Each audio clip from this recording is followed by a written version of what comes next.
ఒక వ్యక్తికి సంబంధించినటువంటివి, ఒక పర్సన్ అనేటువంటి వాడికి సంబంధించినవి ప్రాథమిక హక్కులు. కానీ ఆదేశిక సూత్రాలు ఒక సమాజానికి సంబంధించినటువంటివి, ప్రజల యొక్క సంక్షేమానికి సంబంధించినటువంటివి ఆదేశిక సూత్రాలు. ప్రాథమిక హక్కులని పూర్తి స్థాయిలో అమలు చేస్తే ఇండివిడ్యువల్ డెమోక్రసీ లేకపోతే పొలిటికల్ డెమోక్రసీ అనేటువంటిది బాగా ఉన్నట్టు, ఆదేశిక సూత్రాలు అనేటువంటి వాటిని డెవలప్ చేస్తే ఒక వెల్ఫేర్ సొసైటీ, సంక్షేమ రాజ్యం అనేటువంటిది ఏర్పడుతూ ఉంటుంది. ప్రభుత్వాలు ఎప్పుడూ కూడా ప్రజా సంక్షేమం కోసం పనిచేస్తూ ఉంటాయి. ప్రభుత్వాలు ఎప్పుడూ కూడా ప్రజా సంక్షేమం కోసం చట్టాలు అనేటువంటివి చేస్తూ ఉంటాయి. ఇలా ప్రజా సంక్షేమం కోసం, ప్రజల యొక్క వెల్ఫేర్ కోసం చట్టాలు అనేటువంటివి చేస్తాయి. కానీ ఈ చట్టాలు ప్రజల సంక్షేమం కోసం చేసినటువంటి కొన్ని చట్టాలు అనేటువంటివి ప్రాథమిక హక్కులకి ఎగెయినెస్ట్గా ఉంటాయి. అంతేనా? ఇప్పుడు ప్రజా సంక్షేమం కోసం స్వతంత్రం వచ్చినటువంటి కొత్తలో ప్రభుత్వాలు ఏమని చెప్పాయంటే జమీందారీ విధానాన్ని రద్దు చేస్తాం. ప్రజల అంటే జమీందారుల దగ్గర ఉండేటువంటి కొన్ని వేల ఎకరాల ల్యాండుల్ని, కొన్ని లక్షల ఎకరాల ల్యాండుల్ని భూమి లేనటువంటి నిరుపేదలకు డిస్ట్రిబ్యూట్ చేస్తాం అనడం జరిగింది. మరి ప్రజల యొక్క సంక్షేమం, భూమిని అందరికీ డిస్ట్రిబ్యూట్ చేయడం వల్ల ఏం పెరుగుతుంది? వెల్ఫేర్ ఆఫ్ పీపుల్ పెరుగుతుందా లేదా? ప్రజా సంక్షేమం అనేటువంటిది పెరుగుతుంది. కానీ ఉన్నవాడి దగ్గర ఉండేటువంటి భూమిని తీసుకోవడం అనేటువంటిది ఎవరి యొక్క హక్కుకు భంగం కలిగించినట్టు? ఆస్తి హక్కుకు భంగం కలిగించినట్ట? మరి ప్రాథమిక హక్కులకు భంగం కలిగించినట్ట? మరి ప్రాథమిక హక్కులకు వ్యతిరేకంగా చట్టాలు చేస్తేనే ఆదేశిక సూత్రాలను అమలు చేస్తాం. మరి ఆదేశిక సూత్రాల అమలు కోసం చేసినటువంటి చట్టాలు వేటిని ఉల్లంఘిస్తున్నాయి? ప్రాథమిక హక్కుల్ని ఉల్లంఘిస్తున్నాయి. అందుకని ప్రాథమిక హక్కులకి, ఆదేశిక సూత్రాలకి ఇనీషియల్ డేస్ నుంచి కూడా కాన్ఫ్లిక్ట్స్ అనేటువంటివి ఉండేటివి, గొడవలు అనేటువంటివి ఉండేటివి. రాజ్యాంగం ప్రారంభం నుంచి కూడా ఎవరెవరి మధ్య ఎవరెవరి యొక్క ఆధిపత్య పోరు జరుగుతుంది అంటే ఫండమెంటల్ రైట్స్కి, డైరెక్టివ్ ప్రిన్సిపల్స్కి. ఫండమెంటల్ రైట్స్కి, డైరెక్టివ్ ప్రిన్సిపల్స్కి ప్రతిసారి కూడా గొడవలు జరుగుతున్నాయి. ఆదేశిక సూత్రాల అమలు కోసం ప్రభుత్వాలు చట్టాలు చేస్తాయి. ఆ చట్టాలు అనేటువంటివి ప్రాథమిక హక్కులకు వ్యతిరేకంగా ఉన్నాయి అని కోర్టులు కొట్టేస్తూ ఉంటాయి. అంటే ప్రజా సంక్షేమం కోసం ప్రభుత్వాలు తీసుకునేటువంటి నిర్ణయాలని కోర్టులో సవాలు చేస్తూ ఉంటారు. కోర్టులు అనేటువంటివి ఆటోమేటిక్గా ఎవరికి సపోర్ట్గా ఆర్డర్ ఇచ్చేస్తూ ఉంటాయి? ఫండమెంటల్ రైట్స్కి. ఎందుకని? జ్యుడిషియల్ ప్రొటెక్షన్ ఫండమెంటల్ రైట్స్కి ఉంది, డైరెక్టివ్ ప్రిన్సిపల్స్కి లేదు. కాబట్టి అందుకని ఈ రెండింటి మధ్య ప్రాథమిక హక్కులకి, ఆదేశిక సూత్రాలకి ఆధిపత్య పోరు ఎప్పటి వరకు జరిగింది అంటే 1980 వరకు జరిగింది. 1980వ సంవత్సరంలో మినర్వా మిల్స్ కేసు, నేను కూడా ఇంతకుముందు కూడా చెప్పింటాను. మినర్వా మిల్స్ కేసులో ఒక జడ్జిమెంట్ వచ్చింది. ఏమంది అంటే ప్రాథమిక హక్కులు, ఆదేశిక సూత్రాలు రెండూ కూడా ఒక రథానికి లేకపోతే ఒక బండికి ఉండేటువంటి రెండు చక్రాల లాంటివి. ఏ ఒక్క చక్రం బాగలేకపోయినా, ఏ ఒక్క చక్రానికి కొంచెం ఎఫెక్ట్ కలిగినా కూడా బండి ముందుకెళ్ళడం ఆగిపోతుంది.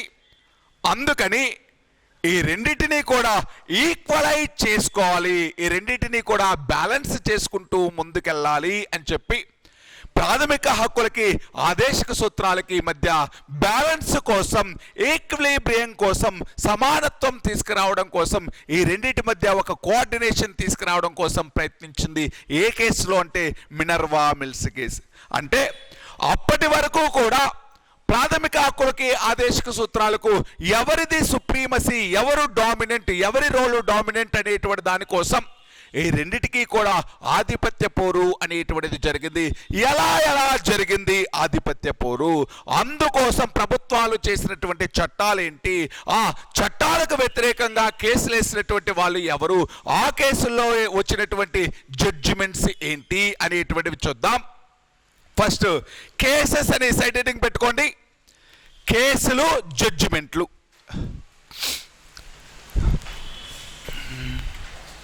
అంటే ఆదేశిక సూత్రాలకి ప్రాథమిక హక్కులకి రిలేషన్స్కి సంబంధించి ఈ రెండిటికి సంబంధించినటువంటి కేసులు కొన్ని ఉంటాయి.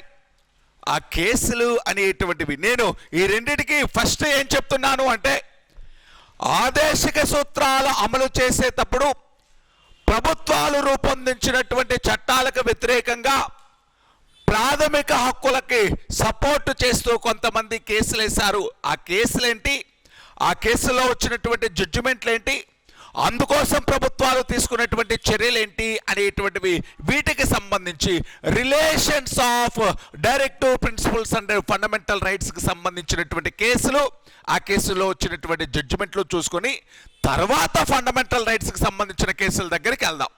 నేను ఫస్ట్ ఈ రెండిటికి మధ్య జరిగిన గొడవల గురించి చెప్తున్నాను. ఈ రెండిటికి మధ్య ఆధిపత్య పోరు గురించి చెప్తున్నాను. ఈ రెండింటిని కొన్ని కేసుల్లో సపోర్టు చేసింది, కొన్ని కేసుల్లో అపోర్టు చేసింది. ఏమని జడ్జిమెంట్లు వచ్చాయి, ఏ కేసులో ఎటువంటి జడ్జిమెంట్ వచ్చింది అనేటువంటిది ఇక్కడ చూద్దాం. ఇది అయిపోయిన తర్వాత ఓన్లీ ఫండమెంటల్ రైట్స్కి రిలేటెడ్గా ఉన్నటువంటి కొన్ని కేసుల గురించి చూద్దాం. ఫస్ట్ ఈ కేసుల్లో ఫస్ట్ ఇది చంపకం దొరైరాజన్ కేసు. చంపకం దొరైరాజన్ వర్సెస్ తమిళనాడు ప్రభుత్వం. చంపకం దొరైరాజన్ వర్సెస్ తమిళనాడు ప్రభుత్వం 1950 అండి. కేసు 1 అండి. Champakam Dorairajan versus Tamil Nadu government 1950. మీకు తమిళనాడులో రిజర్వేషన్స్ గురించి ఒక అమెండ్మెంట్ గురించి చెప్పింటాను. ఏ అమెండ్మెంటు? తమిళనాడులో 69% రిజర్వేషన్లు కల్పిస్తూ ఏ చట్టం, ఏ అమెండ్మెంటు? 76వ రాజ్యాంగ సవరణ చట్టం 1994. చెప్పనా? 76వ రాజ్యాంగ సవరణ చట్టం 1994 ప్రకారం తమిళనాడులో 69% రిజర్వేషన్స్ కల్పిస్తూ ఏ షెడ్యూల్లో ఇన్కార్పొరేట్ చేసుకున్నారు? 9th schedule. అంతేనా? రిజర్వేషన్లకు సంబంధించి, ల్యాండ్ రిఫార్మ్స్కు సంబంధించి, ల్యాండ్ సీలింగ్ యాక్ట్లకు సంబంధించిన చట్టాలన్నీ కూడా ఏ షెడ్యూల్లో ఉన్నాయి? 9వ షెడ్యూల్లో ఉన్నాయి. 9వ షెడ్యూల్ అనేటువంటి దానిపైన జుడిషియల్ ప్రొటెక్షన్ అనేటువంటిది చెల్లదు అని చెప్పడం జరిగింది. సరే, ఇప్పుడు తమిళనాడు గవర్నమెంట్ అనేటువంటిది ఏం చేసింది అంటే, అది ప్రభుత్వాన్ని ఏర్పాటు చేయగానే ప్రజా సంక్షేమం కోసము అని చెప్పేసి వివిధ వర్గాల వాళ్ళకి, అంటే ఎస్సీ ఎస్టీ బీసీ వర్గాల వారికి, సమాజంలో వెనుకబడినటువంటి వర్గాల వాళ్ళకి, వీకర్ సెక్షన్స్కి విద్యా ఉద్యోగపరమైనటువంటి రిజర్వేషన్స్ కల్పించింది. ఎవరు అంటే తమిళనాడు ప్రభుత్వం. ఈ రిజర్వేషన్స్ స్పెషల్ ప్రొవిజన్స్ అనేటువంటివి ఇవ్వడం ఆర్టికల్ 14 ఏం చెప్పింది? ఆర్టికల్ 14 ఏం చెప్పింది? సమానత్వపు హక్కు. ఆర్టికల్ 15 ఏం చెప్పింది? ప్రజలందరి మధ్య డిస్క్రిమినేషన్స్ అనేటువంటిది నిషేధించడమైంది. అంటే ప్రజలందరికీ కూడా అన్ని రకాలైనటువంటి హక్కులు సమానంగా ఉంటాయి. అంతేగాని ఒకరికి కొన్ని ప్రత్యేకమైనటువంటి హక్కులు, ప్రత్యేకమైనటువంటి అవకాశాలు ఏవి ఉండవు. 16వ ఆర్టికల్ ఏం చెప్పింది? ప్రభుత్వ ఉద్యోగాలలో అందరికీ సమాన అవకాశాలు కల్పించాలి. కానీ తమిళనాడు ప్రభుత్వం ఏం చేసింది? కొన్ని ఉద్యోగాలలో రిజర్వేషన్స్ ఇచ్చింది. ఎవరికి? ఎస్సీ ఎస్టీ బీసీ వాళ్ళకి. మరి వాళ్ళకి రిజర్వేషన్స్ ఇవ్వడము అంటే ఇప్పుడు సమానత్వపు హక్కుకు వ్యతిరేకమా కాదా? వ్యతిరేకమేగా. అంటే అందరినీ సమానంగా చూడాలి అన్నప్పుడు కొంతమందిని మాత్రం పార్షియాలిటీ చూపించి వాళ్ళకు రిజర్వేషన్స్ కల్పించింది. మరి రిజర్వేషన్స్ కల్పించడం అనేటువంటిది దేనికి వ్యతిరేకం? ప్రాథమిక హక్కులకి వ్యతిరేకం. అందుకని చంపకం దొరైరాజన్ అనేటువంటి వ్యక్తి కోర్టుకు వెళ్ళాడు. అంటే ఈ తమిళనాడు ప్రభుత్వం కల్పించినటువంటి విద్యా ఉద్యోగాలలో తమిళనాడు ప్రభుత్వం కల్పించినటువంటి రిజర్వేషన్లకు వ్యతిరేకంగా చంపకం దొరైరాజన్ అనేటువంటి వ్యక్తి కోర్టుకెళ్తే ఈ కేసులో సుప్రీంకోర్టు అనేటువంటిది ఏం చెప్పింది అంటే, ఈ కేసులో సుప్రీంకోర్టు అనేటువంటిది ఏం చెప్పింది అంటే, తమిళనాడు ప్రభుత్వం చేసినటువంటి చట్టాలు చెల్లవు, ఫండమెంటల్ రైట్స్ కి ఎగెనిస్ట్ గా చేసినటువంటి యాక్ట్స్ ఏవి కూడా చెల్లవు అని చెప్పింది. అంటే ఫండమెంటల్ రైట్స్ ని సపోర్ట్ చేస్తూ జడ్జిమెంట్ ఇచ్చింది. ఏ కేసులో? చంపకం దొరైరాజన్ కేసులో. అర్థమవుతుందండి? చంపకం దొరైరాజన్ కేసు అంటే ఈ కేసులో ఇప్పుడు ఆర్టికల్ 46 ఏం చెప్పింది? ఆదేశిక సూత్రాల్లో ఆర్టికల్ 46 ఏం చెప్పింది? సామాజికంగా ఆర్థికంగా వెనుకబడిన వర్గాల వాళ్ళ కోసం కొన్ని ప్రత్యేక సౌకర్యాలు కల్పించాలి. ఆదేశిక సూత్రాల్లో ఉందా? దీన్ని బేస్ చేసుకొని, ఈ ఆదేశిక సూత్రాల్లో ఉండేటువంటి ఈ అంశాన్ని బేస్ చేసుకొని తమిళనాడు ప్రభుత్వం కొన్ని ప్రత్యేక అవకాశాలు, రిజర్వేషన్స్ అనేటువంటివి ప్రొవైడ్ చేసింది. రిజర్వేషన్స్ దేనిని ఆధారంగా ప్రొవైడ్ చేసింది? ఆదేశిక సూత్ర. ఓకేనా? మరి ప్రొవైడ్ చేసినప్పుడు ఈ రిజర్వేషన్స్ ప్రొవైడ్ చేయడం అనేటువంటిది ఫండమెంటల్ రైట్స్కి ఎగెనిస్టా కాదా? ఎగెనిస్ట్. మరి ఫండమెంటల్ రైట్స్కి, ఈ ఆదేశిక సూత్రాలకి, ఇక్కడ ఉండేటువంటి ఫండమెంటల్ రైట్స్కి, ఈ రెండింటికి కూడా వేటికి న్యాయ సంరక్షణ ఉంటుంది? అంటే వేటిని కాపాడాలి?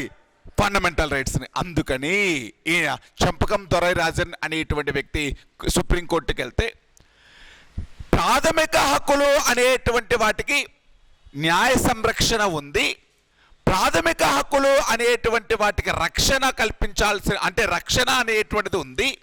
కాబట్టి ప్రాథమిక హక్కులకు వ్యతిరేకంగా చేసినటువంటి చట్టాలు చెల్లవు. అంటే the acts made against fundamental rights are not valid అని చెప్పింది. ఏ జడ్జిమెంట్లో అంటే చంపకం దొరైరాజన్ కేసులో. చంపకం దొరైరాజన్ కేసులో అంటే ప్రాథమిక హక్కులకు వ్యతిరేకంగా, అంటే ఆదేశిక సూత్రాలకు వ్యతిరేకంగా ప్రాథమిక హక్కులని సమర్థిస్తూ జడ్జిమెంట్ వచ్చింది. ఏ కేసులో? చంపకం దొరైరాజన్ కేసులో. ఓకేనా? చంపకం దొరైరాజన్ కేసు అర్థమైందా అండి? దేనికి వ్యతిరేకంగా వెళ్ళారు ఈయన? తమిళనాడు ప్రభుత్వం విద్యాపరంగా, ఉద్యోగపరంగా కల్పించినటువంటి రిజర్వేషన్లకు వ్యతిరేకంగా వెళ్ళాడు. ఈ రిజర్వేషన్లు అనేటువంటివి చెల్లవు, తమిళనాడు ప్రభుత్వం చేసినటువంటి చట్టాలు చెల్లవు అని జడ్జిమెంట్ వచ్చింది చంపకం దొరైరాజన్ వర్సెస్ తమిళనాడు ప్రభుత్వం కేసులో. నెక్స్ట్ది రెండవ కేసు అండి, కామేశ్వరా సింగ్ వర్సెస్ బీహార్ ప్రభుత్వం కేసు. కామేశ్వరా సింగ్ వర్సెస్ బీహార్ ప్రభుత్వం కేసు 1950. రెండు కూడా ఒకే సంవత్సరం అండి. కామేశ్వరా సింగ్ వర్సెస్ బీహార్ ప్రభుత్వం కేసు. కామేశ్వరా సింగ్ వర్సెస్ బీహార్ ప్రభుత్వం కేసు అనేటువంటిది ఇది 1950లో చేసినటువంటి, అంటే 1915లో కేసు ఇది. ఈయన ఒక జమీందారు, కామేశ్వరా సింగ్ అనేటువంటి వ్యక్తి ఒక జమీందారు. బీహార్ ప్రభుత్వం ఏం చేసింది అంటే, కామేశ్వరా సింగ్ అనేటువంటి వ్యక్తి యొక్క ఆయన జమీందారీలో ఉండేటువంటి పొలాలని, ఆయన జమీందారిలో ఉండేటువంటి ల్యాండ్ని తీసేసుకొని దానిని పేదవాళ్లకు పంచాలి అనుకుంది బీహార్ ప్రభుత్వం. అంటే బీహార్ ప్రభుత్వం జమీందారీ చట్టానికి వ్యతిరేకంగా, అంటే జమీందారీ విధానానికి వ్యతిరేకంగా కొన్ని చట్టాలు చేసింది. ఈ జమీందారీ విధానానికి వ్యతిరేకంగా చట్టాలు చేసి ఎక్కువ భూములు ఉన్న వాళ్ళ దగ్గర భూములు స్వాధీనం చేసుకొని లేని వాళ్ళకు పంచాలి అని డిసైడ్ అయింది. మరి బీహార్ ప్రభుత్వం చేసినటువంటి ఈ జమీందారీ వ్యతిరేక చట్టాలకు ఎగెనిస్ట్గా కామేశ్వరా సింగ్ అనేటువంటి వ్యక్తి సుప్రీంకోర్టుకు వెళ్ళడం జరిగింది. అప్పుడు సుప్రీంకోర్టు అనేటువంటిది ఏం చెప్పింది అంటే, రైట్ టు ప్రాపర్టీ అనేటువంటిది, ఆస్తి హక్కు అనేటువంటిది ఈ ప్రాథమిక హక్కుల్లో భాగం కాబట్టి ఎప్పుడు ఆస్తి హక్కును తొలగించింది? 1978లో. అంతవరకు కూడా అది ఫండమెంటల్ రైటేనా? మరి మరి ఆస్తి హక్కు అనేటువంటిది ఫండమెంటల్ రైట్ కాబట్టి ఆస్తి హక్కుకు వ్యతిరేకంగా మీరు చేసినటువంటి జమీందారీ చట్టాలు చెల్లవు. అంటే మళ్ళీ దేని సపోర్ట్ చేసింది? ఫండమెంటల్ రైట్స్కి ఫేవర్గా, డైరెక్టివ్ ప్రిన్సిపల్స్కి ఎగెనిస్ట్గా, ఆదేశిక సూత్రాలకు వ్యతిరేకంగా ప్రాథమిక హక్కుల్ని సపోర్ట్ చేస్తూ జడ్జిమెంట్ అనేటువంటిది రావడం జరిగింది. ఏ కేసులో అంటే కామేశ్వర సింగ్ కేసులో. ఓకేనా? చంపకం దొరై రాజన్ కేసు, కామేశ్వర సింగ్ వర్సెస్ బీహార్ ప్రభుత్వం కేసు. కామేశ్వర సింగ్ వర్సెస్ బీహార్ ప్రభుత్వం కేసు.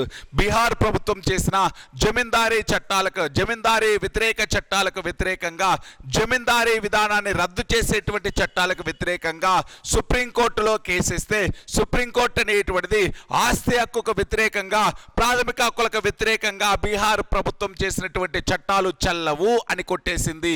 ఈ కేసే కామేశ్వర సింగ్. ఈ రెండు కేసులు ఎవరికి సపోర్ట్ చేశాయి? ఫండమెంటల్ రైట్స్కి సపోర్ట్ చేశాయి. నెక్స్ట్ చూడండి ఇంకొక కేసు. మరి ఈ రెండు కేసుల్లో ఎవరికి ఎదురు దెబ్బలు తగిలాయి? గవర్నమెంట్కైనా ప్రభుత్వానికి ఎదురు దెబ్బలు తగులుతున్నాయా? అంటే వీళ్ళు చేయాల్సినటువంటి పనులు చేయగలుగుతున్నారా? ఆర్థికంగా అంటే సామాజికంగా వెనుకబడిన వర్గాల వాళ్ళని కాడా ముందు అంటే సామాజికంగా ఆర్థికంగా వెనుకబడిన వర్గాల వాళ్ళకి ఈక్వల్ ఫెసిలిటీస్ ఇవ్వాలన్నా కూడా ప్రభుత్వం వల్ల కావట్లేదు. దాంతోపాటు భూములు స్వాధీనం చేసుకోవాలన్నా ప్రభుత్వం వల్ల కావట్లేదు. అందుకని మొదటి రాజ్యాంగ సవరణ చట్టం చేసింది. మొదటి రాజ్యాంగ సవరణ చట్టం 1951 చేసింది. First constitutional amendment act made in the year 1951 చేసింది. ఈ రాజ్యాంగ సవరణ చట్టం చేసి ల్యాండ్ రిఫార్మ్స్కు సంబంధించినటువంటి చట్టాలు, రిజర్వేషన్లకు సంబంధించినటువంటి చట్టాలు రూపొందించి వాటన్నిటినీ కూడా 9వ షెడ్యూల్లో చేర్చుకోవడం జరిగింది. అంటే మొదటి రాజ్యాంగ సవరణ చట్టం ద్వారా ఏ షెడ్యూల్ని చేర్చారు? 9th schedule. ఈ 9th షెడ్యూల్లో ఏ అంశాలు ఉన్నాయి? ల్యాండ్ రిఫార్మ్స్కి సంబంధించిన అంశాలు ఉన్నాయి, రిజర్వేషన్స్కి సంబంధించినటువంటి అంశాలు ఉన్నాయి. ల్యాండ్ రిఫార్మ్స్కి, రిజర్వేషన్స్కి సంబంధించినటువంటి అంశాలు ఉన్నాయి.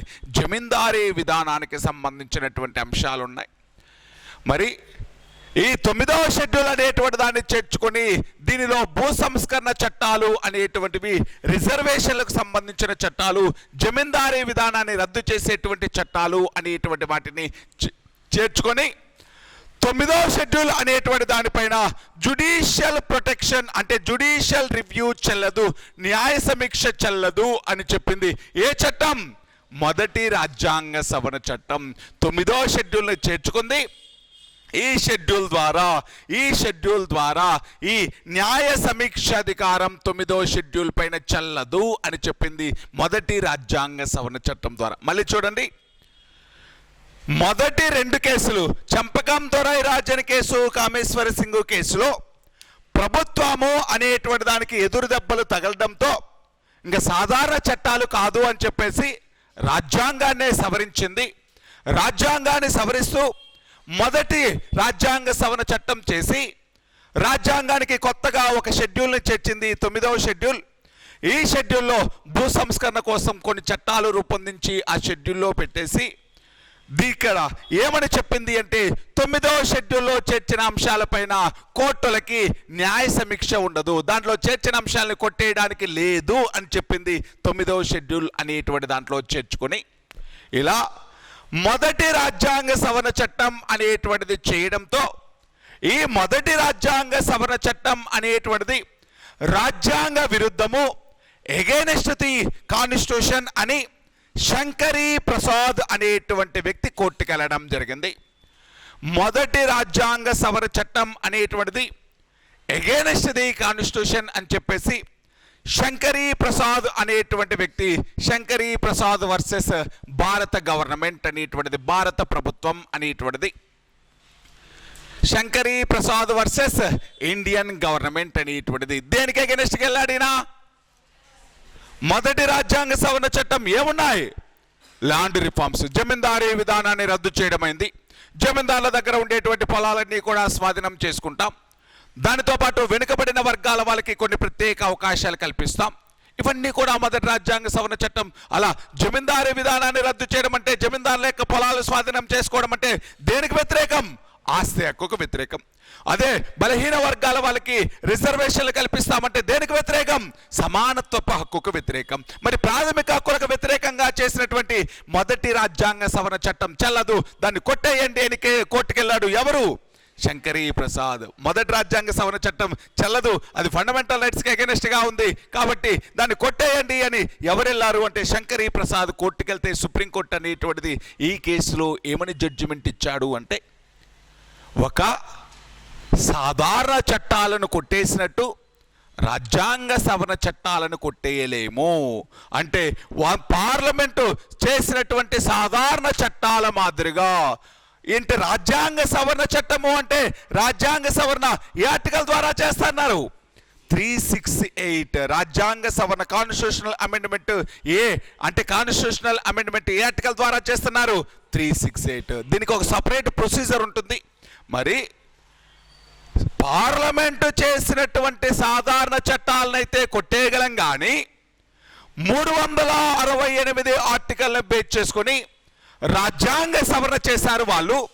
కాన్స్టిట్యూషన్కే అమెండ్మెంట్ చేశారు కాబట్టి కాన్స్టిట్యూషనల్ అమెండ్మెంట్ యాక్ట్స్ని సాధారణ చట్టాల మాదిరిగా కొట్టేయలేము.